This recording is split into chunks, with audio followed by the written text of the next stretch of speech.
Ok, krakkar. Ég var að koma frá skólastjórnum og við fengum leið sem var smá ferðalag. Hvert er það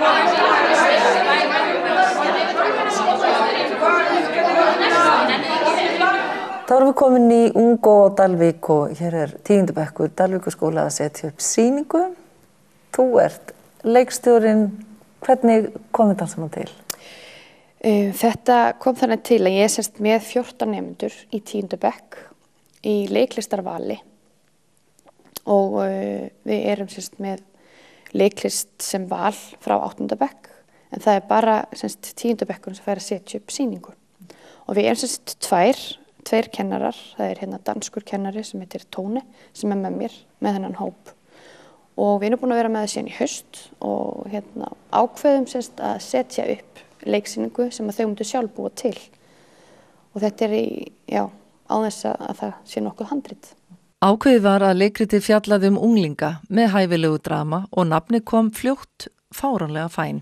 Og þegar við byrjum semst í fyrstu æfingunni, þar sem við ætlum að fara í þessa persónusköpun, þá semst fara þau öll eða miklum tíma í það að reyna að finna, hvað vil ég vera í þessu leikriti og þau liggja öll með augun lokun og gólfinu meðan ég svona leiðbeini þeim í þessari vinnu.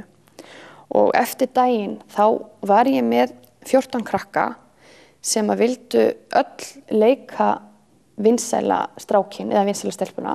Þau voru öll rosalega rík og áttu bara kjarnafjölskylduna, mömmu og pappa sem voru frábær og yndisleg systkini og þarna stóð ég semst eiginlega uppi með 14 krakka sem voru rosalega til í að vera í aðalhlutverki. Og ég baði þá að reyna að finna semst persónu sem væri andstæðan við þeirra eigin karakter. Og þegar eftir þessa æfingu þá var allt í einu komin einn kennari, það var einn sem vildi vera kennarinn og svo var ég með bara 13 rosalega ólíka karaktera. Ok, einu. Já.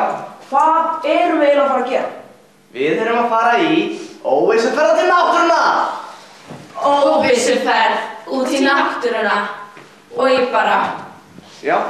Hvað fáum við að borða? Ég þakki bara með ykkur lesti og já. Verðum við að koma? Af hverju ættu ekki vilja koma? Af hverju ættu að vilja koma? Ég er búin að finnast þetta bara algjörlega æðislegt. Búin að kynnast hópnum miklu betur og líða miklu betur inn í hópnum. Já. Hvað gerir svona fyrir mann persónulega?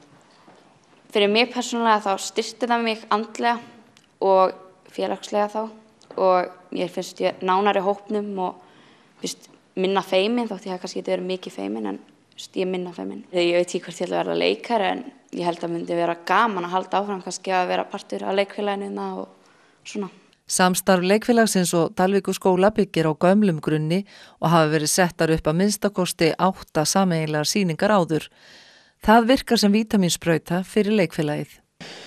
Þá koma rosalega margir á samreistur hjá leikfélaginu sjálfu og það er rosalega margir sem eru búin að vera einmitt í þessu og langar að halda áfram. Og það þýðir rosalega mikið. Það eru margir mjög góði leikarar. Er ekki löng hefð fyrir því líka hérna leiklistarhefð á Dalvík?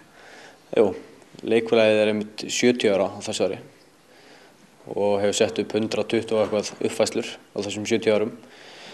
Þannig að, jú, það er mikil hefð fyrir leikfélaginu. Og framtíðin er björt, þið getið orðið 170 ára. Ég ætla að vona það, já. Hann er ógeðslega til í miskum, hann alltaf tala um Facebook. Ég held að hann alltaf ekki Facebook. Heldur ég sé að ljúga þér? Nei. Ok, stelpur, ég skal segja ykkur eitt, en þetta er í algjörðu trúnaði. Í gær, þegar ég kom heim, þá sá ég að Karen og mamma voru ekki að tala saman, sko. Og ég heyrði það að Karen var að segja mömmu að hún væri lesbísk. Væri bara fyrir gæl. Lesbía? Í alvöru? Oh my god. Ég bjóst alveg við þessu, sko. Hún hefur aldrei kysst strák. What? Ég veit bara ekkert annað hvað ég að halda. Oh my god.